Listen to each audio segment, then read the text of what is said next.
work, work, work, work, work. Nimmer, nimmer. Whatever the Yeah. lyrics are. Yeah, okay. Rihanna put the work in it. What do you You think? calling me lazy? Never.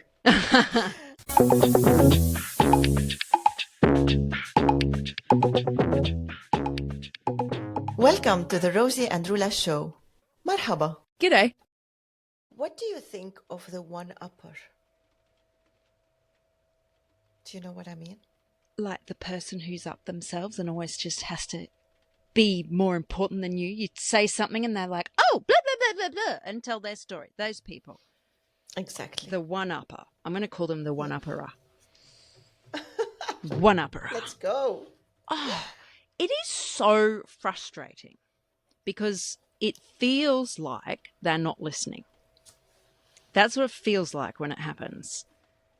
And it's a bit like they're stealing your limelight. So, excuse me, I'm trying to share something with you, and all you can do is take over and share something about you. But something I've realized lately is for some people, that's their way of trying to connect with you. They're trying to say, oh, I've been through something similar, I understand. But it still really pisses me off. Like, can you not just listen? It goes into various categories, I think. The ones who don't want to listen, the ones who want to show that they're suffering more or they're better. Because the one-upper can be on anything. If you say you're busy, they say, oh, I'm also so busy. And if you say you're sick, oh, last week I've been very sick. So it's not only to show off, it's also about whatever. And as you said, the one-upper, you feel like they're not listening. And what if they are really not listening? Because what happens after they one-up you? What do you do? That's a good question. I think I'd just sort of back down and let them take over. I'm embarrassed to say that, but that's what I do. I just go, oh, it's too much effort to try and finish what I'm saying. They're just going to talk over me. Or if you're in a group, these people will ask you a question, you start answering it, and then they just turn away and start talking to someone else. Have you ever had that happen? I can't remember. Well, maybe it's just me. Why not? Yeah. Or you're trying to start a sentence. It's just, it's hard. And I would like to stand up for myself more. Go, no, I was talking actually. Can you just wait? And that would be very awkward. There'd be an awkward silence there. Maybe a different kind of sentence. Oh, am I being too blunt? I don't know. I mean, the one-upper, I don't even know if I want to continue telling what I want to tell. Yeah, true. That's true. And then it brings us back to our episode about getting out of bed conversations. Because it's going to turn into... No, really. So the one-upper is this person that you think you know and you have a connection with.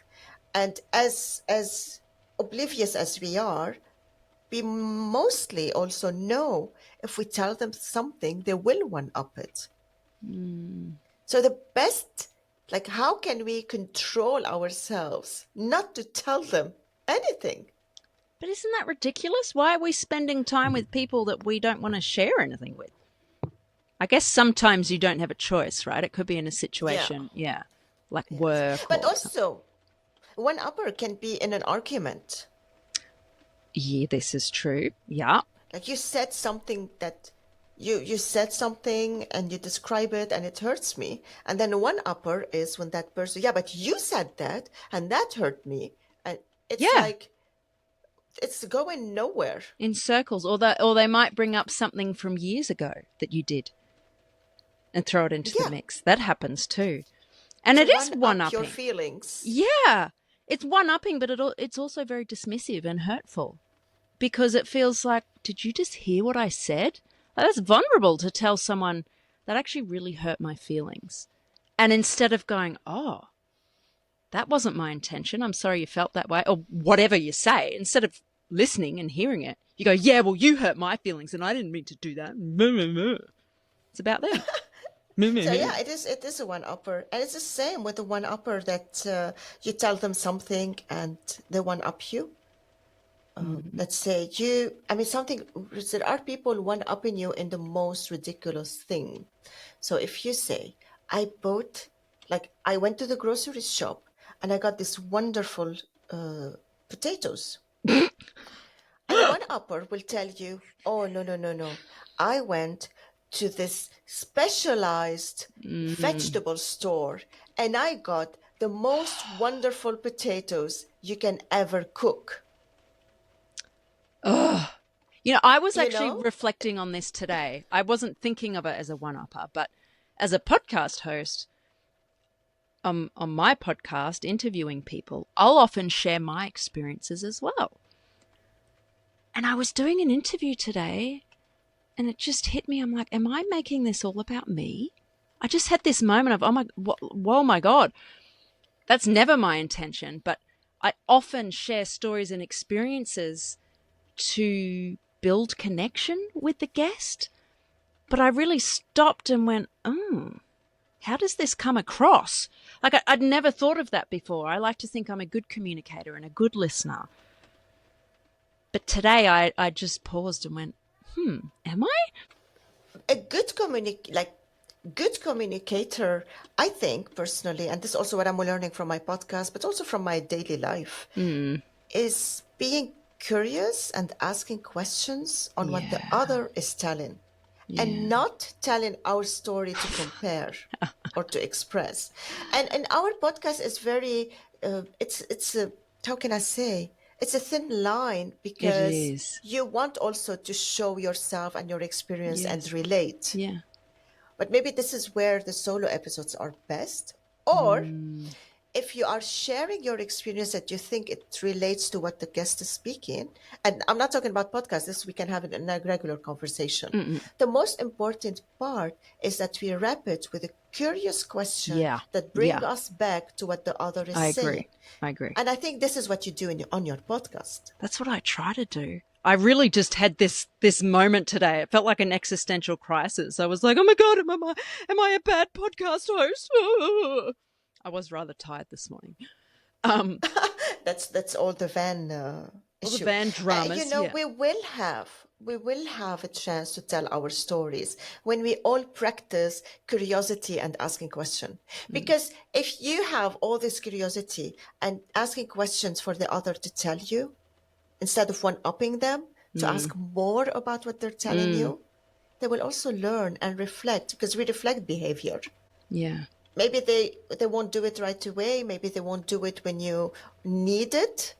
But if we continue doing it, and I'm saying this, if I have a one-upper, I have really to consider if I'm even interested in getting more curious and asking questions. Yeah, true. You just want to get out of the conversation. And I'm terrible at getting out of these conversations. I still need help with that. Your advice was not good enough in that episode. No. Yeah, okay. Look, one-upper, one time is fine. You do have these people that one-up you up on everything. Right. And that's different. That is different. And I think the moral of the story is if you realize you're being a one-upper, try to just reflect and be curious. That's what you're saying, right? It's okay to share your stories about yourself, but bring it back to be curious and connect with the other person. It's not just, absolutely, oh, I bought these potatoes, but mine are better and I've never had anything like it. You know, nothing compares. Well, great. Good for you. Go eat your potatoes and I'll have mine. Thanks. Don't one-up. It's super annoying. And if you realize you're one-upping, ask questions. If you see me one-upping, tell me, one-up, one-up. One-up, one-up. Shut up. One-up, shut up. Yeah, we all have in our lives met, seen, live with, whatever, a one-upper. At work, at home, with friends, everywhere. The one-uppers are everywhere. We can be one-uppers ourselves. Sure. As long as we're conscious of, oh shit, it's not about me. Let me just listen. Just listen. Yeah. Just listen. Be curious. Don't be a dickhead. I love this twist. I love it. One-uppers are dickheads. Not all of them. Not all of it. Yeah, sometimes we just have a bad day, right? Okay, let's wrap it up. And I hope that you won't one-up me on this one. One up, shut up. Okay, bye-bye. Bye. If you got a kick out of our conversation today, can you pretty please hit the follow button and share it with another opinionated person? This is the easiest way for you to support the show. It also gives Roula and I the motivation Rosie, to keep I have going. to stop you there. Stop telling people what to do. If they like to follow the show and share it, it's totally up to them. Guys, please, can you help us follow and share the show? Thank you so much. See you next time. Said.